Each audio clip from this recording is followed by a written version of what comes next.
सांसद आगा रोहिल्ला और सरकार के बीच तल्खियां बढ़ती जा रही हैं। अब एक बार फिर से उमर सरकार को आगा रोहिल्ला ने अल्टीमेटम दिया है। आरक्षण नीति पर रोहिल्ला की चेतावनी, 20 दिसंबर से पहले हल हो आरक्षण का मुद्दा, ये चेतावनी दी गई है। क्वेटा में विरोध प्रदर्शन की भी चेतावनी दी गई है। 20 दिसंबर के बाद छात्रों के साथ धरने का ऐलान किया गया है सांसद आगा रोहिल्ला की तरफ से। आपको बता दें कि आरक्षण नीति को लेकर ही सीएम उमर और सांसद आगा रोहिल्ला के बीच टकराव शुरू हुआ था। पिछले साल सांसद रोहिल्ला ने आरक्षण नीति की समीक्षा की मांग को लेकर सीएम आवास के बाहर प्रदर्शन किया था और अब एक बार फिर से 20 दिसंबर के बाद बड़े आंदोलन का ऐलान किया गया है। आगा रोहिल्ला ने इस बार माता वैष्णो देवी यूनिवर्सिटी में एमबीबीएस विवाद को आरक्षण नीति से जोड़कर सरकार से जल्द समीक्षा करने की मांग की है। तो उमर सरकार को आगा रोहिल्ला ने अल्टीमेटम दिया है, 20 दिसंबर से पहले आरक्षण मुद्दा हल हो।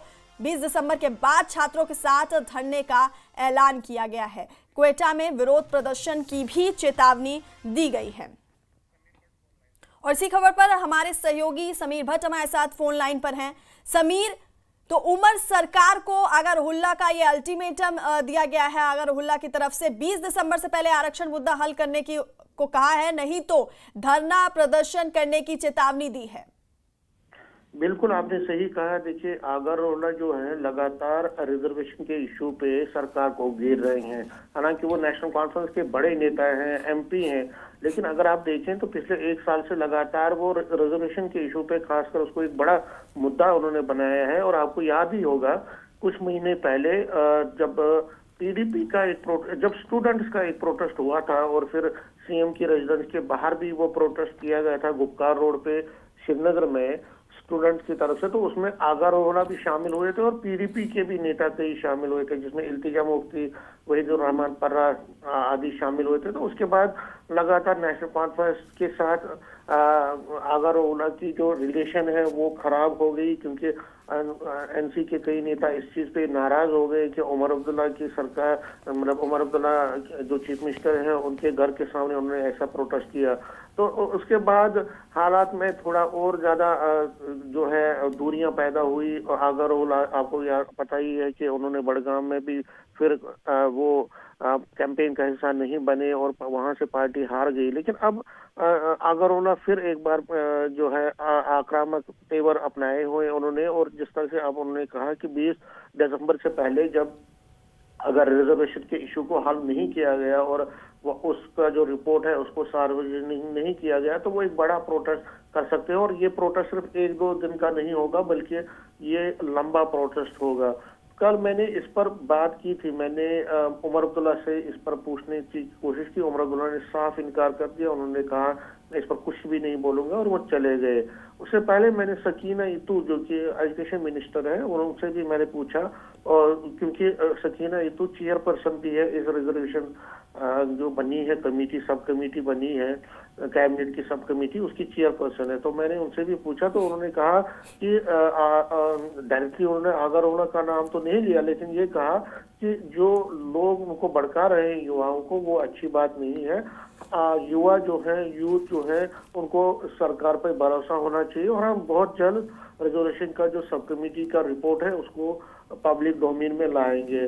तो कहीं ना सकीना इतू ने आगा रोहिल्ला को निशाना बनाया और ये कहा कि कुछ लोग भड़का रहे हैं इन लोगों को, इन युवाओं को। लेकिन सुनील शर्मा जो कि लीडर ऑफ अपोजिशन है, उनसे भी जब मैंने बात की तो उन्होंने कहा ये आगा रोहिल्ला जो बातें कर रहे हैं सीएम को उस पर जवाब देना चाहिए। सीएम को देखना चाहिए कि आगा रोहिल्ला तो उनकी पार्टी के ही है, तो फिर वो ऐसी बातें क्यों कर रहे हैं।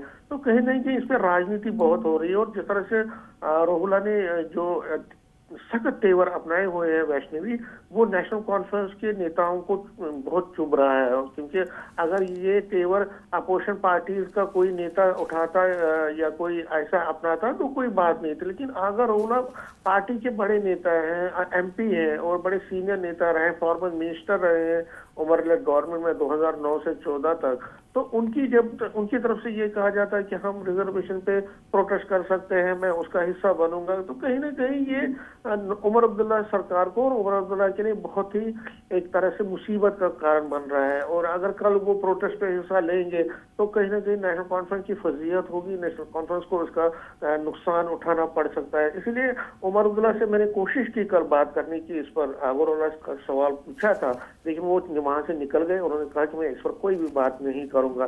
तो कहीं ना कहीं अब इस पे सियासत तो हो रही है, लेकिन सकीना तो जो कि इसकी चेयरपर्सन है सब कमेटी की, तो वो तो एश्योर जी समीर, इस वक्त माता वैष्णो देवी यूनिवर्सिटी का भी जो मुद्दा है वो घाटी में, उस पर भी सियासत गर्मा गई है। इस पर एमबीबीएस विवाद को भी आरक्षण नीति से जोड़कर आगा रोहिल्ला ने सरकार से समीक्षा की मांग की है। बिल्कुल आपने सही कहा। उन्होंने कहा है कि देखिए, अगर रिजर्वेशन का इशू हल हुआ होता तो जो मेरिट पे जो स्टूडेंट्स हैं, जो जिनको मेरिट आता है, उनको इस तरह की मुश्किलात का सामना नहीं करना पड़ता। क्योंकि रिजर्वेशन का इशू क्या है, बेसिकली रिजर्वेशन का इशू ये है कि कश्मीर घाटी में जो मेरिट होल्डर्स हैं उनको कोटा की, क्योंकि वहाँ कोटा है, रिजर्वेशन का एक कोटा है, और कश्मीर वैली में मेरिट पे ही ज्यादा बच्चे हैं। मतलब वहाँ पे कोटे में जो आरक्षण है, जो कास्ट सिस्टम ऐसा है कि वहाँ जनरल कैटेगरी के ज्यादा बच्चे हैं कश्मीर वैली में।